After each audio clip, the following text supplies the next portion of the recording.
Kiedy tak myślę o imponderabiliach w obszarze monitorów odsłuchowych do studia, to w głowie rodzi mi się gotowy scenariusz na nowy program telewizyjny noszący roboczy tytuł „Jak oni kombinują”.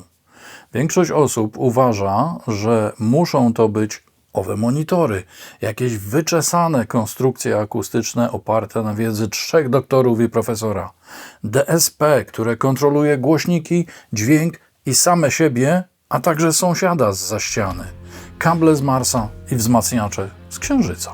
A tu proszę, pasywnie, w prostej skrzynce, z prostą zwrotnicą i tylko odrobiną aury wiedzy tajemnej. Aura Audio F2. Zapraszam.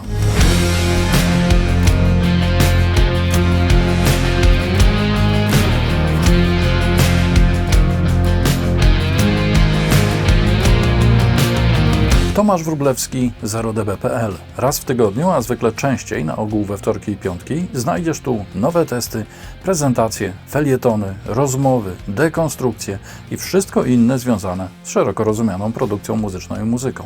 Zachęcam do subskrypcji, polubień i komentowania, a także do odwiedzenia mojej strony z kursami wideo pod adresem 0db.pl oraz zapoznania się z moją muzyką na stronie panteras.bandcamp.com.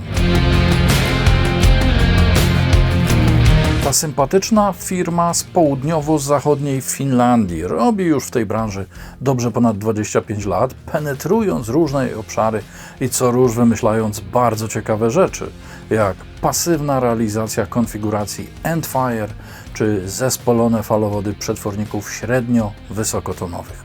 W zasadzie większość oferty Aura Audio przeznaczona jest na rynek nagłośnieniowy oraz instalacyjny. Ale że firma ta jest także fińskim dystrybutorem przetworników Vital Pro, jej konstruktorzy stwierdzili, że może by tak wykorzystać dostępne możliwości i zrobić też coś dla studia i do domu. Powstała całkiem spora, ale niezbyt głęboka paczka, która wprawdzie w domowym studiu może się na biurku nie zmieścić, ale już na przykład u mnie pasowała idealnie.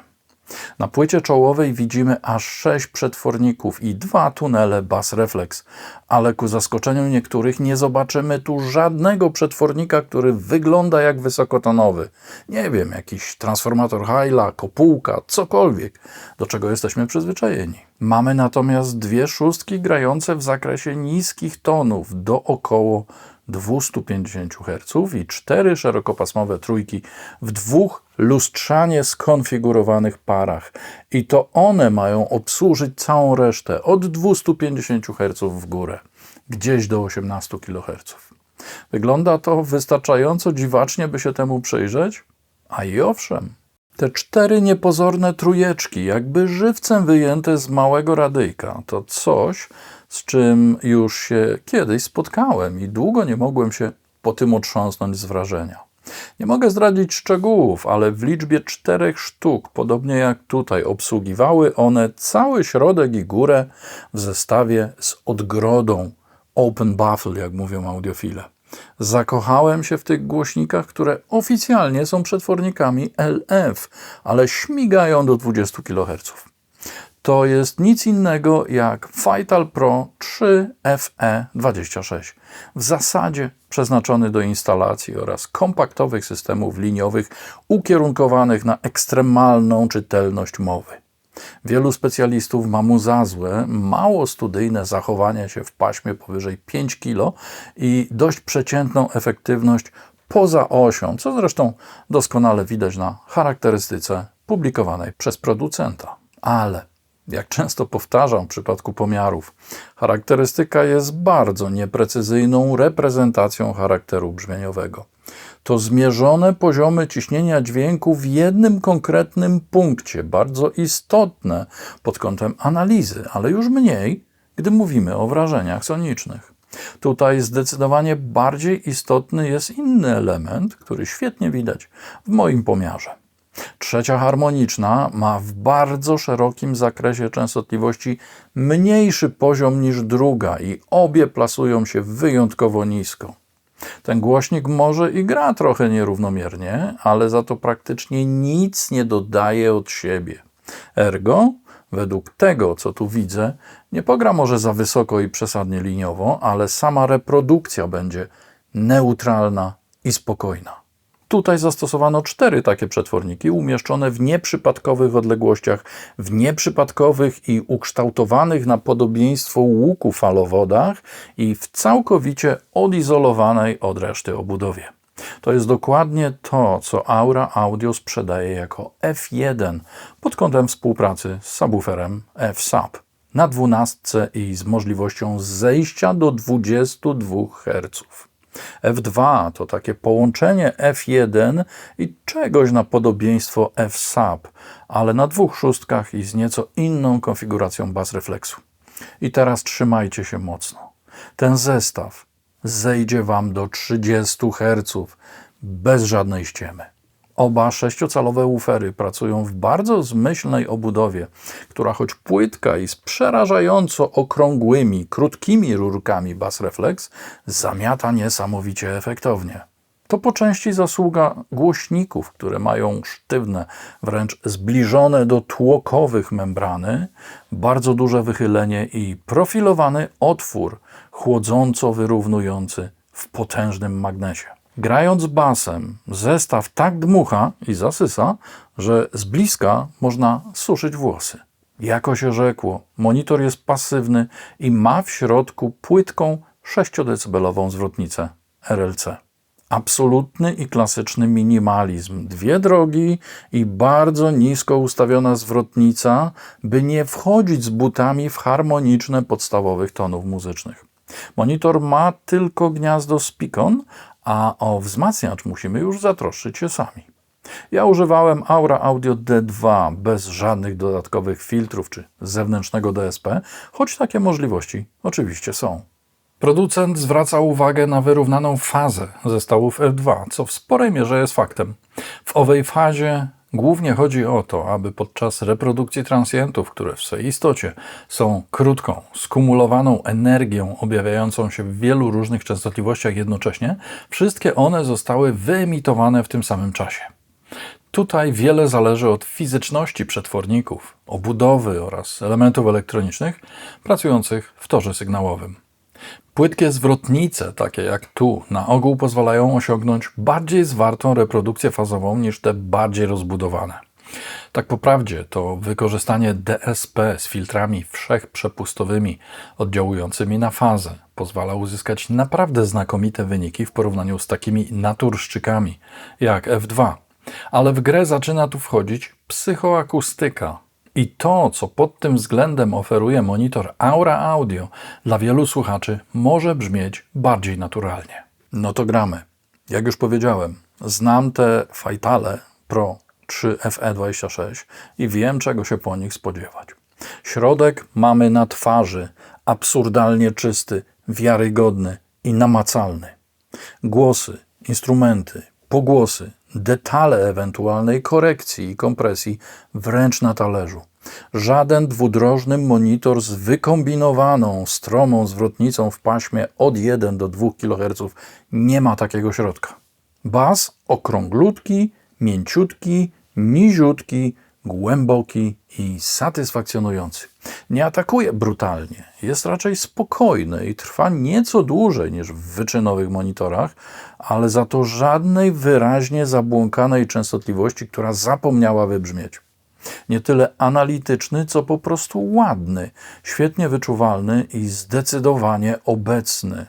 Przedmuchałem go na okoliczność obecności ewentualnych śmieci w okolicach rezonansu bass refleksu, więc załóżcie dobre słuchawki, bo on naprawdę gra od 28 Hz. Mikrofon znajdował się około 10 cm od punktu dokładnie między wooferami i bass refleksami.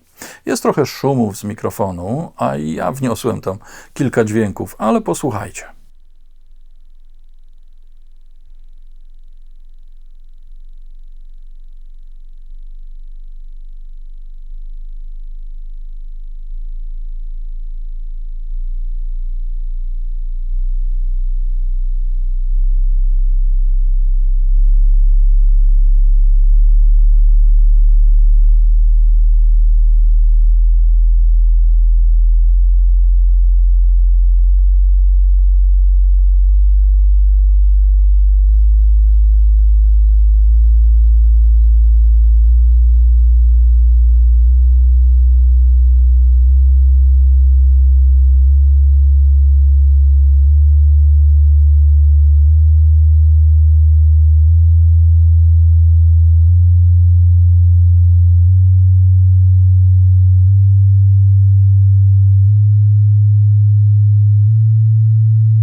Ładnie, czysto, bez furkotania i innych smarków.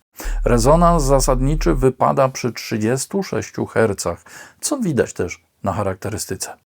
I znów nieparzyste są cichsze od parzystych, więc to musi gładko brzmieć. Głośniki szerokopasmowe mają swoje wyskoki przy 6 i 10 kHz, ale to jest pomiar w osi, dokładnie na wprost.